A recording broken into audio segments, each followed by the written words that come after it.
Assalamualaikum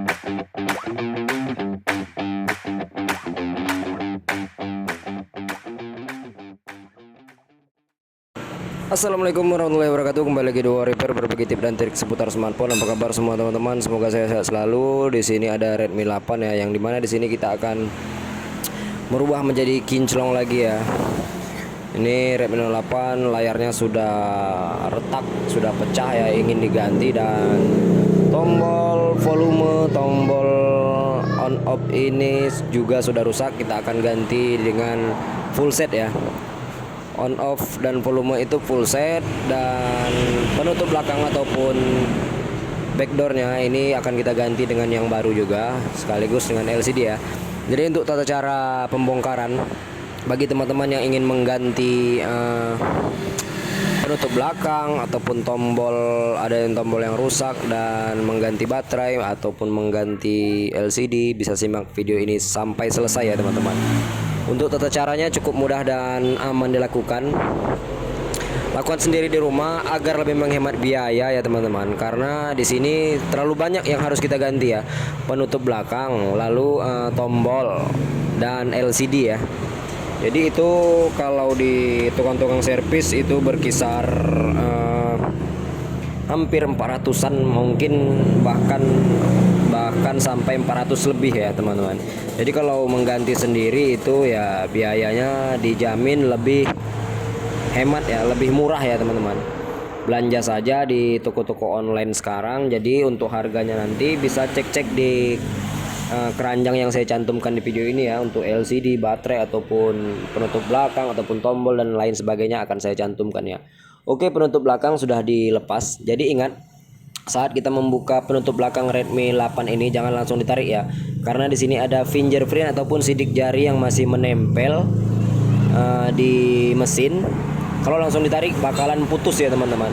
Jadi untuk melepasnya kita terlebih dahulu membuka penutup mesin. Untuk membuka penutup mesin, teman-teman harus sediakan obeng standar handphone ya, dengan ukuran 1,5 mm, tipenya tipe plus ya teman-teman. Ini sidik jari ya. Sidik jari kalau memang takut ya bisa kita klentek saja, apalagi memang kita akan mengganti penutup belakang ataupun backdoor ini ya. Kita klentek seperti ini dan fingerprint sudah terlepas ya. Nah, seperti ini. Ini posisi awalnya ya. Dan ini yang akan kita ganti nantinya. Ini sudah pecah seperti ini ya. Oke, kita singkirkan terlebih dahulu. Oke, kita lanjut ke proses pembuka penutup mesin. Untuk membuka penutup mesin seperti biasa, kita harus lepas terlebih dahulu. Ada sekitar 8 baut yang harus kita lepas ya. Setelah itu kita angkat saja penutup mesin ini seperti ini, kita congkel. Nah, itu sudah terlepas ya. Dan kita lihat di sini masih ada fingerprint yang lengket ataupun menyangkut. Di sini dia. Langsung kita lepaskan sidik jari ataupun fingerprintnya ya. Oke, selamat satu. Langkah selanjutnya apabila ingin mengganti tombol ya, kita harus membuka mesin ya, mencabut mesin. Oke, ini kita cabut terlebih dahulu baterai, dan ini soket dari LCD-nya. Oke ya. Untuk membuka tombol kita harus angkat terlebih dahulu mesin seperti ini ya. Kita angkat mesinnya, lalu kita bisa congkel tombol fleksibelnya ya. Ini fleksibel ini kan satu set ya. Nah, kita seset saja menggunakan cutter seperti ini. Kita seset seperti ini, lalu kita congkel menggunakan cutter. Ini kita akan ganti dengan yang baru ya. Jadi setelah itu ya tinggal kita pasangkan saja ya teman-teman. Ini caranya cukup mudah ya. Setelah terlepas seperti ini, kita pasangkan yang baru ya. Karena tapak ataupun dudukan dari on off ini cukup mudah dipasang ini ya. Setelah ini kita lepaskan ya. Kita lepaskan, ini kita congkel ya. Kita congkel menggunakan cutter. Memang agak sulit karena masih ada double tip yang menempel ya di kaki-kakinya. Kita congkel seperti ini. Nah, ini dia sudah melompat. Nah, ini yang harus kita ganti ya teman-teman. Ini harganya cukup terjangkau juga ya. Itu bisa cek di keranjang nantinya ya. Ini setelah ini terlepas ya, kita tinggal pasangkan yang baru ya teman-teman. Itu tidak sulit sebenarnya teman-teman. Tinggal pasangkan yang baru, dan yang lama ini ya kita buang aja ya teman-teman. Oke. Langkah selanjutnya, kita setelah melepas baterai, kita cabut baterainya. Kita akan melepas penutup konektor cas ataupun speaker dari Redmi 8 ini ya. Ini dia. Ini speakernya ataupun buzzer. Setelah ini terlepas baru kita bisa lepas LCD-nya ya, karena soket ataupun fleksibel LCD tanpa kita membuka penutup konektor cas tadi itu tidak bisa terlepas ya, karena dia memang terselip di bawah ya. Karena LCD-nya ini sudah pecah ya, kita seset saja seperti ini. Kita seset ya. Seset perlahan. Karena sudah pecah ya tidak ada resiko ya teman-teman. Apalagi dia memang ingin mengganti dan menjadikan handphone ini seperti baru ya. Oke, kita seset seperti ini setiap sudutnya. Dan ini dia. Di LCD-nya sudah tercantum Redmi 8 ataupun Redmi 8A ya. Ini mempertandakan bahwasanya LCD ini sudah pernah diganti sebelumnya ya, ataupun LCD KW ya teman-teman.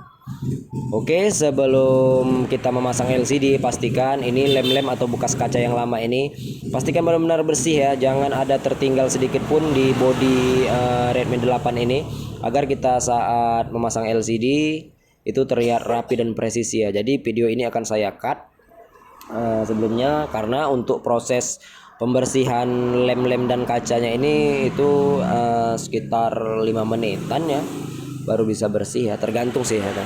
Kalau terlalu banyak ya itu mungkin lama. Oke, video ini proses pembersihan berkisar 5 menit, karena video ini akan kita sambung setelah melakukan pembersihan ya. Ini saya cut ya. Oke, setelah melakukan pembersihan, oke, ini dia. Semua sudah bersih dari kaca-kaca, lem-lem yang lama juga sudah bersih. Pastikan semuanya ya. Tidak ada tertinggal sedikit pun kotoran ataupun gangguan-gangguan saat kita memasang LCD yang baru ya. Oke, setelah itu kita ambil LCD yang baru. Di sini saya menggunakan LCD OG ya. Selain presisi, untuk OG ini kualitasnya juga gambarnya tajam ya. Dan yang pasti presisi ya teman-teman. Saya suka memakai OG ini karena LCD-nya ini presisi, rapi ya teman-teman. Sudut-sudutnya itu tertutup, tidak akan keluar cahaya sedikit pun ya. Oke, setelah itu kita pasangkan mesinnya ya. Tadi on off-nya sudah kita pasangkan ya, walaupun terpotong tadinya. Masang tombol on off tadi ya seperti yang saya katakan tadi, setelah kita lepas ya langsung kita pasangkan ya. Itu tidak sulit ya teman-teman. Oke, kita lepas terlebih dahulu baterainya. Oke, agar mengurangi resiko korslet. Setelah baterai terlepas baru kita pasangkan soket LCD ya. Jadi sebelum, apabila teman-teman sudah membeli LCD-nya di online, jangan langsung ditaruh lem ya teman-teman. Kita harus coba terlebih dahulu tanpa menaruh lem seperti yang saya praktekkan tadi. Kita paskan dulu di bodinya, lalu kita nyalakan. Setelah itu kita operasikan. Kalau memang layak dipakai ya baru kita bisa langsung kita pasangkan ataupun kita taruh lem seperti ini ya teman-teman. Karena memang LCD ini sudah saya tes sebelumnya ya, agar mempersingkat waktu dan tidak membuang-buang waktu ya. Jadi untuk proses menaruh lem juga jangan terlalu banyak dan jangan terlalu sedikit ya. Pastikan setiap sudutnya itu merata, di sisi-sisinya ini merata ya. Jangan ada terlalu banyak ataupun sampai meluber-luber, itu bisa berakibat fatal ya. Terkadang itu LCD-nya bisa ngeblank ataupun tidak mau disentuh ya. Jadi harus benar-benar sedang-sedang saja, jangan terlalu banyak ya, dan jangan juga terlalu sedikit. Apabila sudah merata kita langsung pasangkan saja seperti ini. Oke, pastikan sudut kiri, kanan, atas, bawahnya itu rapi dan presisi, tidak ada terganjal sedikit pun benda-benda yang menghalangi ya. Lalu kita langsung pasangkan soketnya ke mesin, soket LCD ke mesin. Pastikan on off-nya ini sudah oke ya. Lalu pasangkan baterai. Dan jangan lupa fingerprint terlebih dahulu dipasang ya. Pasangkan fingerprintnya terlebih dahulu ataupun sidik jarinya, lalu kita tepatkan penutup mesinnya ya. Setelah itu kita akan ikat satu baut saja ataupun satu atau dua baut agar mesinnya tidak bergerak-gerak ya. Mesinnya tidak bergerak-gerak. Lalu kita sediakan karet gelang. Apa gunanya karet gelang? Untuk mengepres LCD yang baru ini ya, untuk mengepres agar lemnya itu merata dan melekat sempurna ya teman-teman. Kita bisa menggunakan karet gelang yang lebih mudah didapat ya. Penutup konektor casnya juga dipasangkan saja seperti ini. Lalu kita ambil karet gelang ya. Pastikan semuanya presisi ya teman-teman. Ikat saja di 3 sisi, atas, tengah, dan bawah. Dan bila perlu dari atas ke bawah nanti dipasangkan satu lagi ya, agar memang benar-benar presisi ya teman-teman. Jadi cara ini sangat mudah dilakukan untuk teman-teman semua ya. Oke, seperti ini ya contohnya ya teman-teman. Yang pastinya lebih hemat biaya kalau kita berani melakukannya sendiri di rumah ya. Jadi proses ini diamkan sekitar 30 sampai 1 jam ya. Diamkan agar lemnya ini benar-benar melekat. Oke, ini setelah sekitar 45 menitan ya. Setelah saya diamkan, kita bisa melepaskan karetnya ya. Seperti ini. Jadi kita akan coba nyalakan terlebih dahulu. Kita coba tekan tombol power. Kita coba nyalakan. Oke, logo Redmi telah muncul. Sambil menunggu logo Redmi muncul, ini yang tadi yang saya katakan tadi ya. Ini fleksibel yang lama on off-nya sudah kita pasangkan tadi. Lalu kita pasangkan bautnya satu persatu seperti dimana kita membukanya tadi ya teman-teman. Pasangkan setiap bautnya, pasangkan saja semuanya ya. Oke, setelah semua terpasang, baru nanti kita akan coba lihat tampilan dari LCD OG ini ya. Setelah kita ganti ya, nah ini dia. Oke, berjalan lancar ya teman-teman. Oke, kita singkirkan terlebih dahulu dan saatnya kita mengganti penutup belakang ataupun backdoor ya. Ini penutup belakang yang lama. Ingat, di sini ada lensa ya ataupun senter. Di atas lensa kamera ini ada senter ya. Ini kaca ataupun kaca senter ini harus dilepas ataupun dipindah ke yang baru ya. Jangan sampai lupa. Oke, setelah itu kita tepatkan fingerprintnya ini ke lubangnya. Ya udah, langsung saja kita tutup ya teman-teman. Dan hasilnya teman-teman bisa lihat, Redmi 8 ini seperti baru lagi ataupun kinclong lagi ya teman-teman. Dengan caranya sangat mudah. Oke, kita lepaskan dan lihat hasilnya. Sangat rapi dan presisi ya. Oke, inilah tata cara mengganti tombol on off, tutup belakang ataupun backdoor dan sekaligus LCD ya. Ini yang lama. Jadi semoga video ini menjadi pembelajaran untuk kita semua ya. Adapun kesalahan dan kekurangan saya mohon maaf. Yang belum subscribe silahkan klik tombol subscribe-nya ya. Yang sudah subscribe saya ucapkan terima kasih. Semoga dilancarkan rezekinya ya. Yang ingin bertanya-tanya seputar smartphone silahkan bertanya-tanya di kolom komentar ya. Mudah-mudahan saya akan memberikan solusi dan jawaban yang terbaik untuk teman-teman semua seputar smartphone ya.